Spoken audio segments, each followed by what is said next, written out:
Is giant-sized doom the next Killing Joke? Stay tuned to find out. Anywho. Welcome back, Gainers, to another incredible, exciting, fantastic episode of ComicGains! If you're new to the show, I'm Adam. I'm Drunk Zach, and this is the Princess, the Royal Highness, looking very lovely today, just like usual. She's doing the princess wave, so you do too.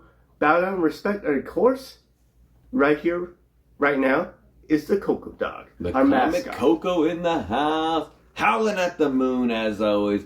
Alright guys, today is Monday. We got a special show for you because a really cool book is popping off right now. It's Dr. Doom, or Doom, Giant Size One Shot, which came out a couple weeks ago, and it's just going to the moon right now on price. The moon. And we thought we'd break it down and try to figure out if this really is a good book. What's the reason for it? I mean, it's out of continuity. There's no major first appearance. Like, why is this book so expensive? And yeah, I thought it would be really exciting. So, you know, we'll do a little deconstructing of Dr. Doom. You know, like deconstructing a sandwich. But we'll do it as Dr. Doom. We'll take him apart, break him down, see what kind of man he is underneath all that metal. And then we'll talk about this book, because it's kind of exciting. It's kind of a really cool book, and y'all may not know about it, or you may do.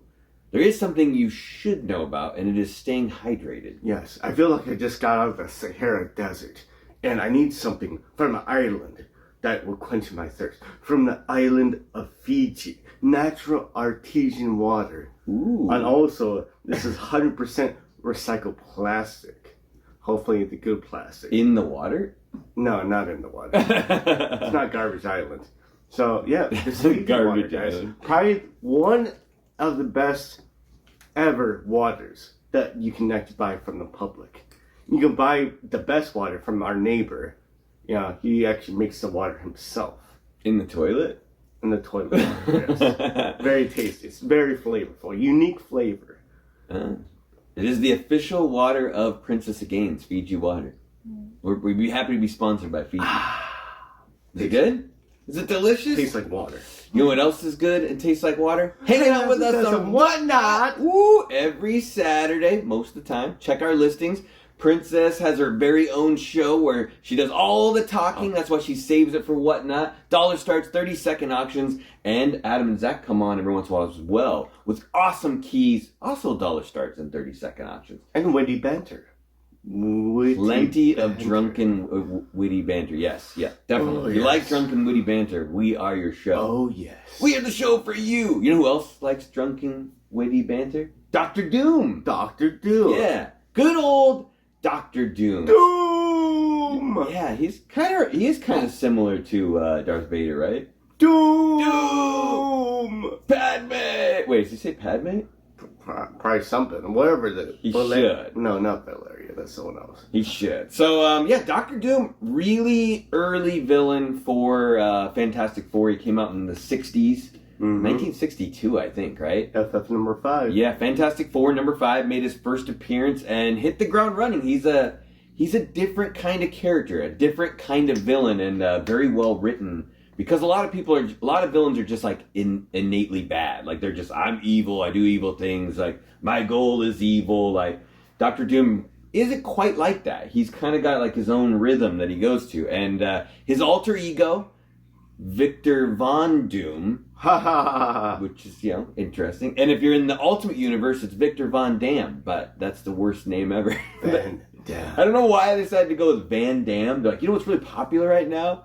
Van Damme. It's Van Damme. So let's name him Victor Van Damme. But good thing that didn't stick. So, Dr. Doom, born in a small village in Latveria, and he had a mommy and a daddy, just like regular people who are born have most of the time. And his mom died at a really young age, so she was killed actually. And his father was a healer for the village, and the local baron asked his father to heal his wife, and he failed at doing so. And so he thought he was going to get killed, so he ran off into the woods with Victor, and he froze to death. So yeah, really sad story. So Victor was kind of like, I'm going to get revenge on the world for like my parents dying in this really crappy way. And turns out his mom was actually a witch and had all these like secret magic gifts. She had a treasure chest full of magic.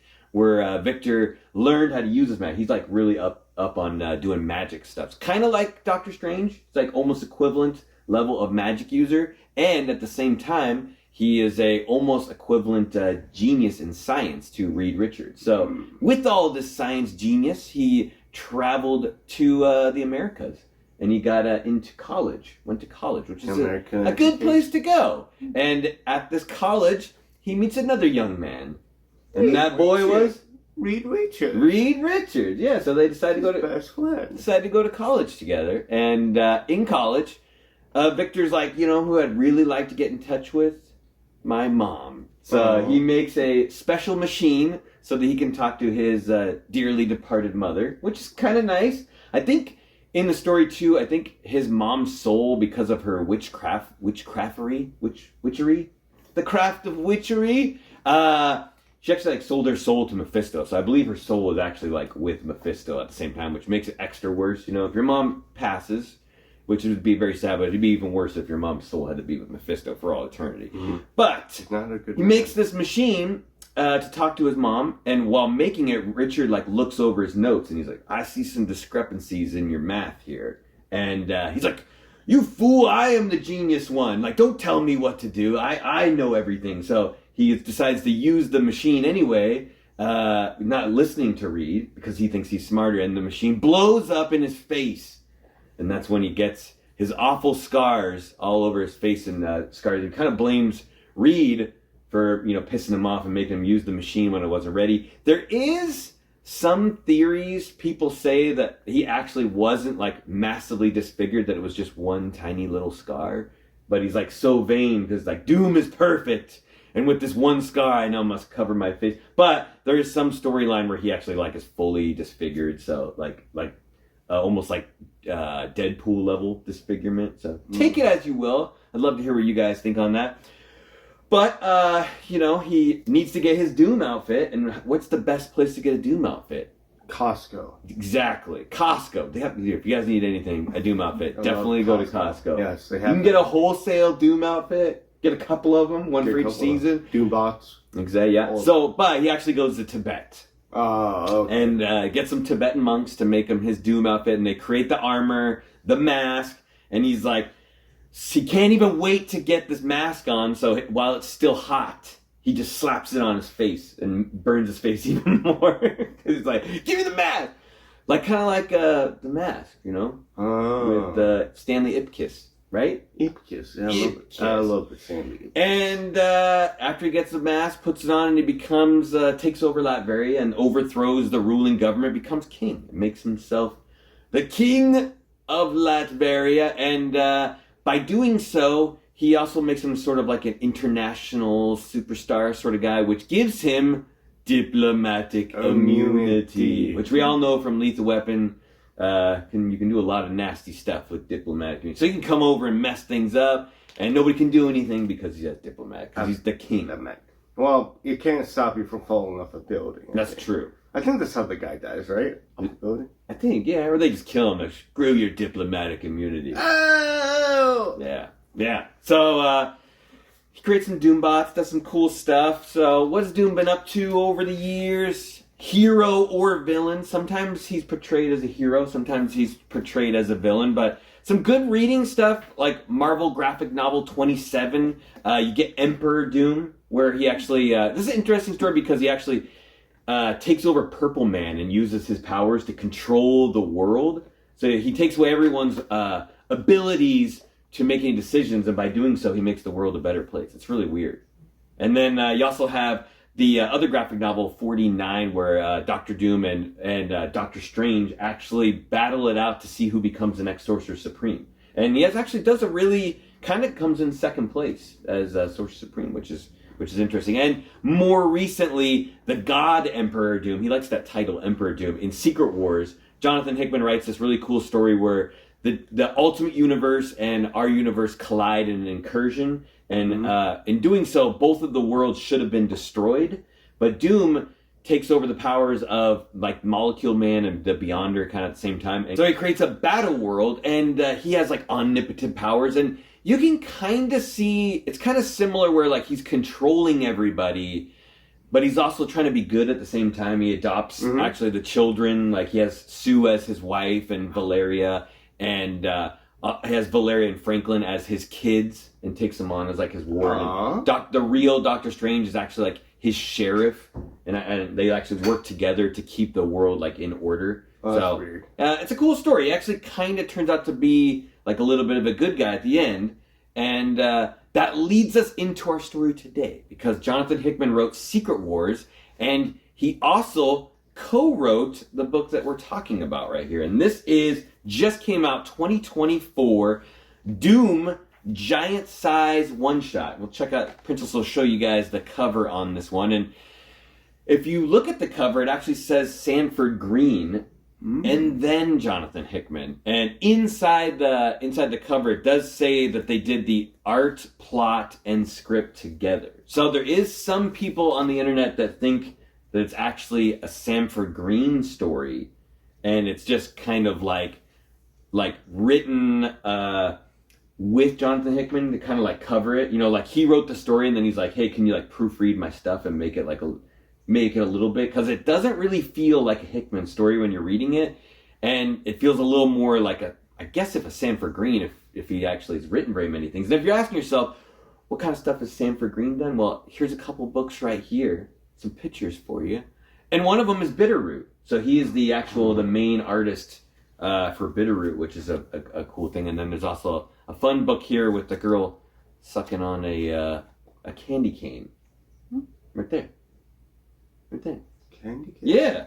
Anyway, gotta throw one of those in there. Let's get into it. What's the book about, Zach? How are you thinking? We had Zach read it. I read it as well. We had Zach and Princess read it, and it may have blown them away. It's about unicorns, because Doom's on the cover, and you can't talk about Doom on the cover without unicorns. No, there's no unicorns in that. So it's Doom. It's about Doom floating in space. He just got beaten up from a battle. He should be dead, but the magic keeps him alive. Yeah. And this really interesting FF character that I didn't recognize at first, or ever, starts rolling up in her really advanced ship that has AI. It's like, hey, we're picking up Doom. It's like, hey, isn't he dead? It's like, nope, he's still living. How? Magic. That's why they explain it. Yeah, he's like floating in space. You actually like see his skin touching the space, but it's like still alive. It's kind of crazy. Looks like a corpse. Like Marvel takes some liberties with people floating in space for a short period of time before dying, because I think you actually like explode instantly, right? As soon as like your skin touches space, it just goes. Except magic. That's true. Magic keeps you alive. Well, anyways, brings Doom in, and they explain what happened to him, and she has the intention of making him better, and giving him the super serum formula, kind of that, for a purpose that Super Soldier Serum, yeah, for a purpose that will be explained later. And the AI is called Herbie, like Herbie the like the if you didn't know that the character he's talking about, the girl that finds him, is Valeria. So, Reed Richards' daughter. Yeah, and she keeps on calling Doom Uncle Doom. Yeah. Uncle Doom, kind of like Uncle Buck, but Uncle Doom. Yeah, exactly. Anyways. Anywho. Don't steal my Anywho. So, Doom wakes up, explains his side, and she explains how she survived and all that. Well, anyways, the whole premise of the book, the big bad, is Galactus has gone ravenous, right? And they don't explain it exactly right away. And that's... When Galactus is ravenous, he's unstoppable. Apparently. Yeah, I didn't realize that he's that powerful. That he's like, I'm gonna start eating all these planets, like nom nom nom nom nom nom. Yeah. And he let the ravenous hunger that he keeps in checks out of control. He kills completely Hungry Man Galactus on Hungry Man meals on all the planets, everywhere. And people try to stop him. The first people that try to stop him is, of course, Earth. The heroes of Earth, yeah. Heroes of Earth. It's crazy how they put they basically show, like, every hero, like, going up to meet Galactus. It's crazy looking. And, of course, Doom is supposed to be leading the charge. At least that's what they explained. And I guess they're being a little bit cautious. Doom makes this gigantic Doom bot and he calculates everything. And in normal circumstances, at least what Valerio's and Val, is that Doom should have won. But because Galactus was ravenous and already ate a couple planets, he became kind of a little bit more, became a little bit more unstoppable, right? So he beats his butt, and the FF, the whole Earth team, doesn't come in time to actually tip the balance, because if they would have done that, they probably would have won. And Val explains that perfectly by saying they messed up. My father, I don't want to talk about him, but he made a mistake. And I made a calculated timing risk to get off of Earth on my fancy dancy ship called Herbie and survive. Herbie. And so Earth gets destroyed. And they do show like then after the heroes fight, then all the villains get together to fight him. And that's how crazy it is. Like the heroes fight, they lose, then they realize that like the planet's gonna be destroyed. Then they show all the villains get together and fight Galactus. Yeah, which is a cool scene too, because they're like, hey, gotta do what we gotta do. And then what happens to them? Yeah, and then they lose. Yeah, they lose, and Galactus. Basically, he doesn't devour the planet, but he made it basically so it can't be livable ever again. Sucked all the juice out of it. Like a juice box, right? Yeah. The planet is lifeless now and will never have life again. And so he goes out, and then other people try to stop him, which is the Guardians of the Universe or something like that. Yeah, you got basically like all the spacefaring Jim Starlin characters, like the Guardians of the Galaxy show up, and like Adam Warlock and Gladiator, and like everyone that's like spacefaring people. And guess what? He already ate 1 million planets, so he's unstoppable there. So they get smashed. Yeah, he stomps the heck out of all them too. Guess what happens?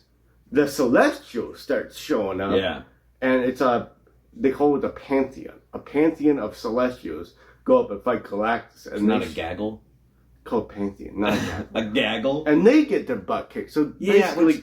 Should he be strong enough to be able to beat the Celestials? Not normally, but when he's ravenous and ate like 1 billion planets, apparently he's unstoppable. And so now we kind of cut back to that, and they explain that one of the reasons why he fight the Celestials, or they fought him, was, I don't know, it's kind of weird. It's that, the thing called the Ultimate Nullifier? Yeah. Well, there's one that's like way better nullifier, which actually creates universes out of destroys and creates exactly universes. Exactly. So he basically does that to get that thing. So he wants to make a whole new universe for him to devour. I really like that they gave Galactus like a purpose instead of just being like, I'm really hungry, so I'm killing everything. They explain that, like, if you guys don't know Galactus's history as like Galen, he's the last surviving person from the universe before our universe. Like when his universe got destroyed, he was the only one that was still alive. And then the universe was basically like, you're Galactus, the devourer of worlds, and you're gonna like do this job until this universe gets destroyed, and then you'll be over, and then a new one will start after this. So like,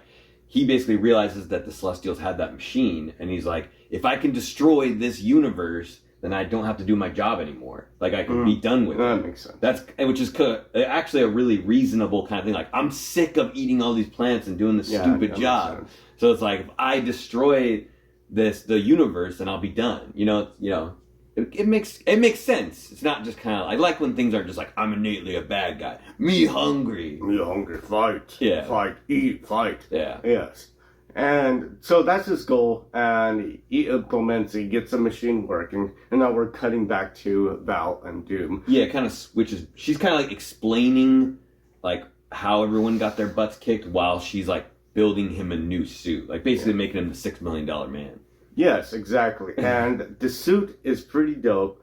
It's made with vibranium and some other material that I've never heard of. Did they say Pico? Was it the Pico? Something like that, which I don't recognize. And it's powered by not one, not two, but 3 stones. Three power cubes. Cosmic cubes. Yeah. Powered by 3 cosmic cubes. And he's infused fully with the superhuman formula and super soldier formula, and infused with celestial DNA, I believe.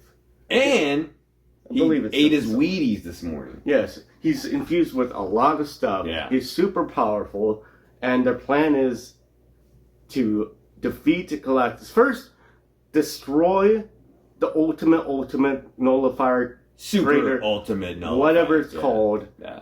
And then defeat Galactus.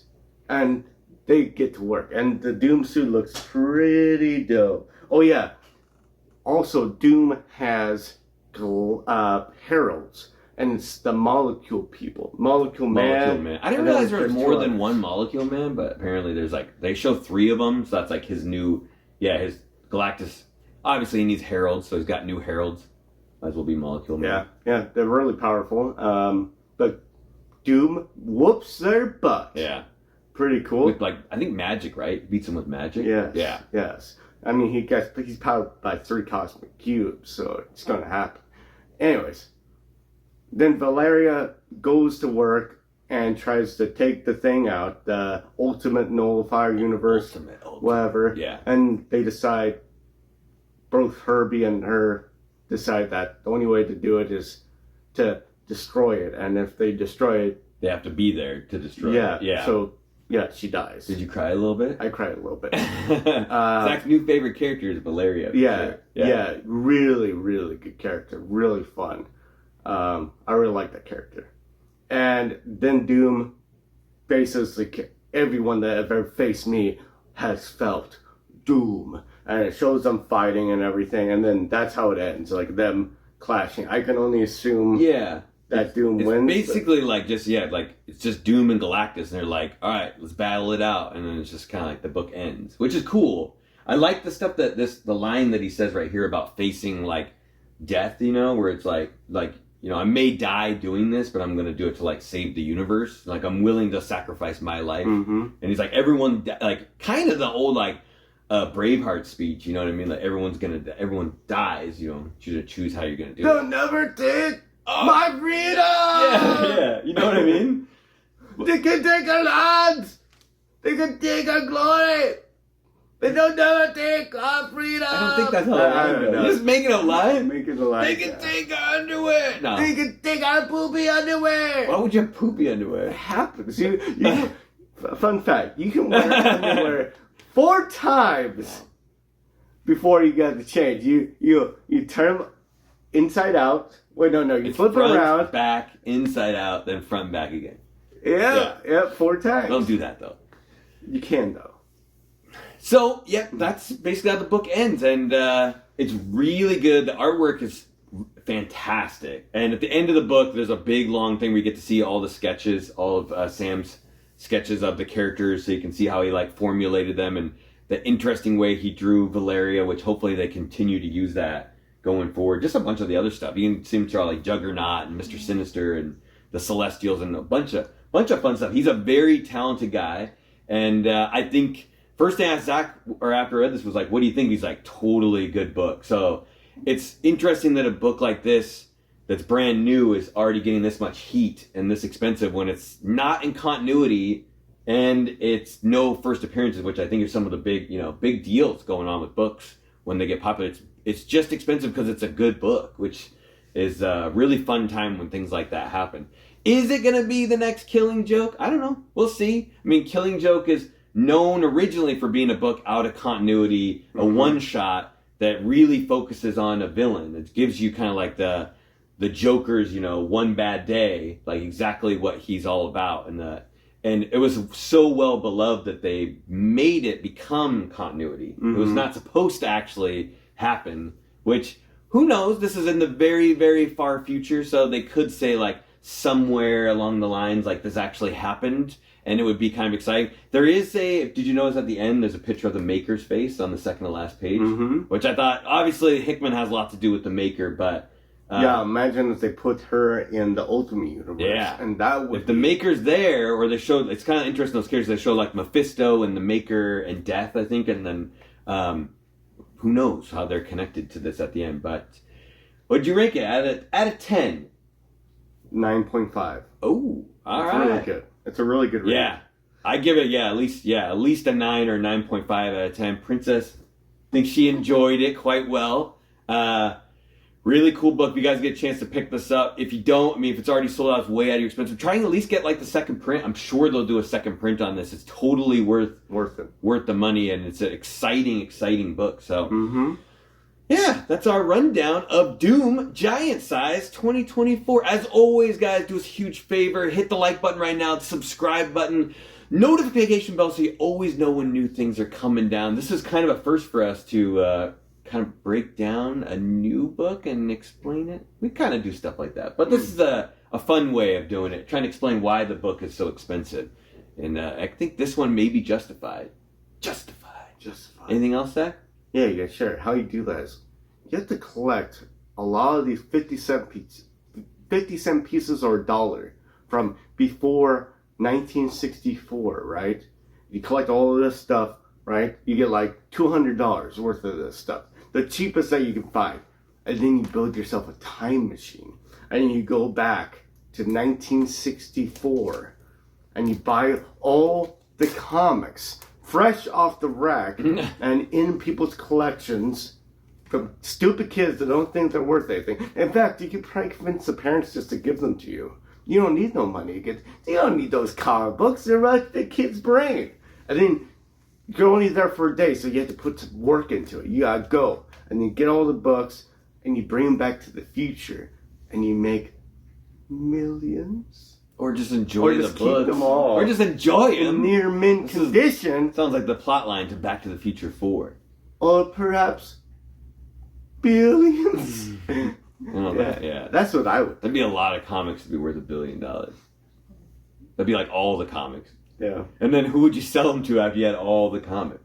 I'd only sell like 10% of it. Because I'd have like 200 Action Comics #1s, 200 Detective Comics 27s, and 1,000,000 X-Men #1s. There you go. If there was 1,000,000. That probably was. All right, guys. Until we see you next time, stay safe and remember, get those time burst gains. Yep. Back to the Future games. Back to the Future. And all hail Doom. All hail Doom. All hail Doom.